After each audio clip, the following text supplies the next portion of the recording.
Praise the lord. Christmas ભાઈએ તથા બહેનો, દિવ્ય દયા અને દિવ્ય સંદેશમાં તમારું સ્વાગત છે. ફેબ્રુઆરી 27મી તારીખ. આ સંદેશ સાંભળવા તમારા સૌ માટે વિશેષ પ્રાર્થના કરું છું. તમારા બાઇબલ લઈ લો. માથ્યુનો ગ્રંથ 5મો અધ્યાય 20થી 26મી કલમ સુધી.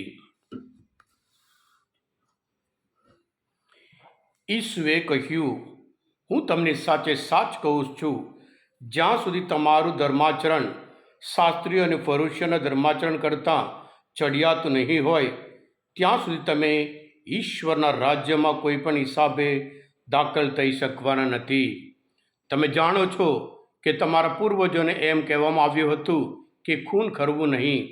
જે ખૂન કરશે તેણે અદાલતમાં જવાબ દેવો પડશે. પણ હું તમને કહું છું, જે કોઈ પોતાના ભાઈ ઉપર ગુસ્સે થશે અને અદાલતમાં તેણે જવાબ દેવો પડશે. જે કોઈ પોતાના ભાઈને ગાળ દેશે તેણે વડી અદાલતમાં જવાબ દેવો પડશે. તેમજ જે પોતાના ભાઈનો તિરસ્કાર કરશે તે નરકના અગ્નિને પાત્ર ઠરશે. એટલે વેદી ઉપર નૈવેદ્ય ધરાવતા તને યાદ આવે કે તારા ભાઈને તારી સામે કંઈ ફરિયાદ છે તો તારું નૈવેદ્ય વેદી આગળ જ રહેવા દઈ નીકળી પડજે.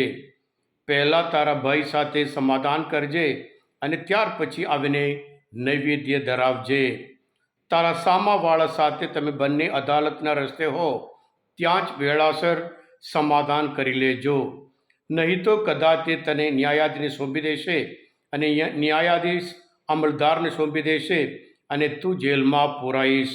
અને યાદ રાખજે, ભાઈએ પૈક ચૂકતે કર્યા વગર ત્યાંથી તારો કદી છુટકારો નહીં થાય.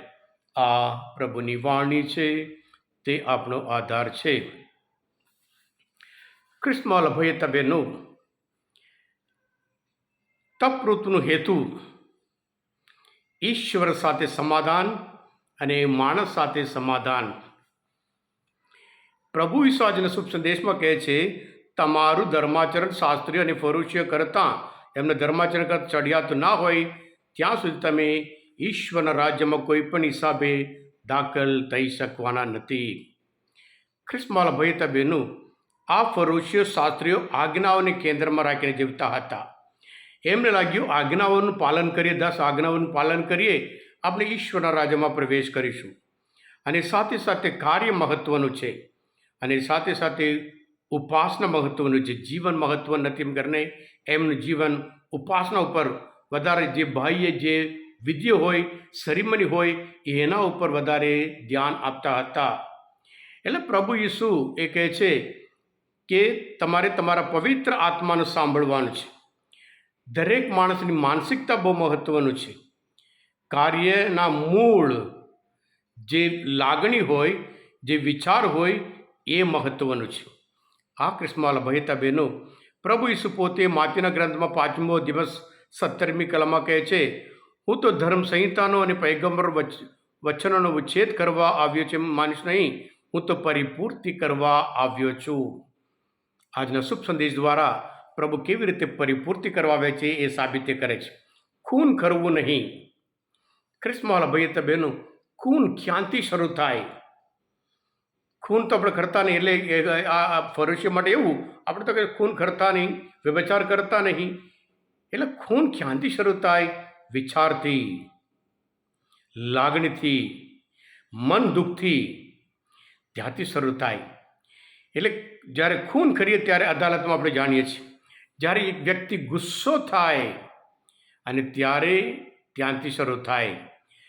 ઉત્પત્તિના ગ્રંથમાં 4થો અધ્યાયમાં આપણે જોવા મળે છે, કૈનને હાબેલ ઉપર ગુસ્સે ચડ્યો, રોષ ચડ્યો. એટલે પ્રભુ પોતે કહે છે, તને કેમ રોષ ચડ્યો? જે નૈવેદ્ય ધરાવ્યું એ ઈશ્વરને પ્રસન્ન અને મનપસંદ હતું અને એના લીધે ગુસ્સે થયો. અદેખાઈના લીધે, અપેક્ષાના લીધે આપણે મન દુઃખ થઈએ છીએ. ઘરમાં એકબીજા સાથે અપેક્ષા કેમ, ગુસ્સો કેમ આવે છે? અપેક્ષા એટલે હું કહું તે પ્રમાણે થવાનું. પતિ પત્ની વચ્ચે હોય, માતા પિતા અને બાળકો વચ્ચે હોય, અને પછી બાળકો અને માતા પિતાના વચ્ચે સગા હોય. બહુ અપેક્ષા રાખીએ છીએ. અમે કહીએ એ જ થવાનું. અને ત્યારે ગુસ્સો આવે. બદનામ કરીએ છીએ, ઇંગ્લિશમાં કહેવાય કેરેક્ટર એસેસિનેશન, સામાવાળા નામ બદનામ કરવાનું.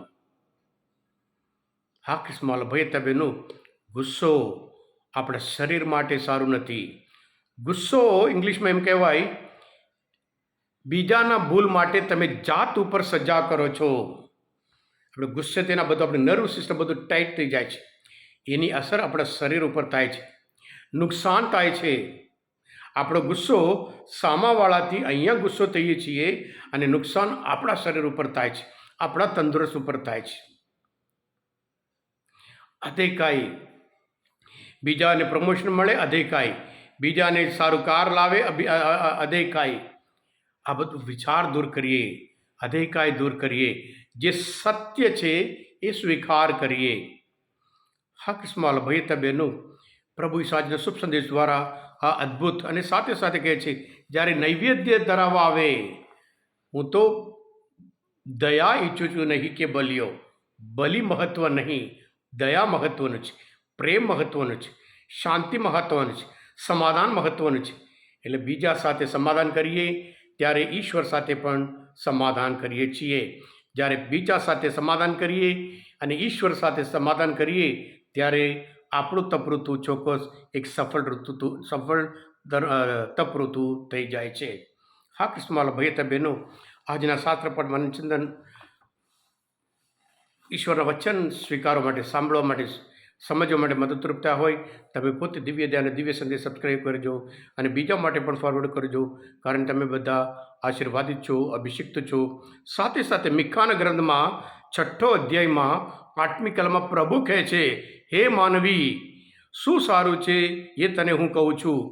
પ્રભુને તો એટલું જ જોઈએ, તું ન્યાય આચરે, અવિચળ પ્રેમ રાખે અને તારા ઈશ્વરની સાક્ષી નમ્રતાથી ચાલ. હા કૃષ્ણવાલા ભાઈ તબેનું, બીજા માટે પણ મેસેજ શેર કરજો, કારણ તમે બધા આશીર્વાદિત છો, અભિષિક્ત છો. પ્રભુ ઈસુ, હું તમારામાં વિશ્વાસ રાખું છું. બોલો દિવ્ય દયાનો જય. God bless you all. Jesus, I trust in you.